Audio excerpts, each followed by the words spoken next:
శ్రీ గురుభ్యో నమః. ఈరోజు అందరికీ గురు పౌర్ణమి శుభాకాంక్షలు. గురు పౌర్ణమిని మరొక పేరుగా వ్యాస పౌర్ణమి అని పిలుస్తాము. కానీ నిజానికి అది వాస్తవం. ఎందుకంటే వ్యాస భగవానులు పుట్టినరోజు గురు పౌర్ణమిగా మనం జరుపుకుంటాం. ఎందుకంటే వ్యాస భగవానుల వారు అనేక పురాణాలు మరియు ఇతిహాసాలు, వేదాలు ఎన్నో రచించి చివరికి భగవద్గీతను కూడా ప్రసాదించిన వారు మనకి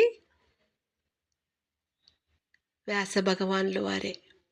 కాబట్టి ఆయన గురించి మనం ఒక 3 శ్లోకాలు, గురు శ్లోకాలు నేర్చుకొని ఆ 3 పుష్పాలను స్వామి పాదపద్మములకు సమర్పించుకుందాం.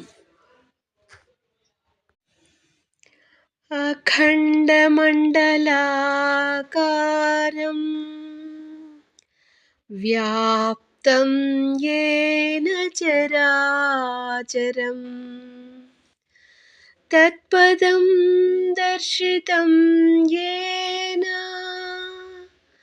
తస్మై శ్రీ గురవే నమః. అజ్ఞానతిమిరాంధస్య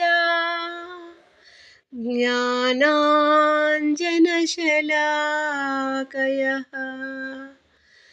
చక్షుర్మిలితం యేన తస్మై శ్రీ గురవే నమః. గురు బ్రహ్మా గురు విష్ణు గురుర్దేవో మహేశ్వరః గురుర్ సాక్షాత్ పరం బ్రహ్మ తస్మై శ్రీ గురవే నమః. వ్యాసాయ విష్ణురూపాయ వ్యాసరూపాయ విష్ణవే.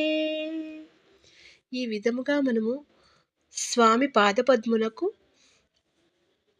పుష్పాంజలిని సమర్పించుకున్నాం. సాక్షాత్ శ్రీకృష్ణ భగవానుడే వ్యాసుడిగా అవతరించి మనకింత వేదాన్ని అందించిన వారు వ్యాస భగవానుల వారు. కాబట్టి ఆ వ్యాస భగవానుల వారి పాదపద్మములకు శతకోటి పుష్పాంజలి.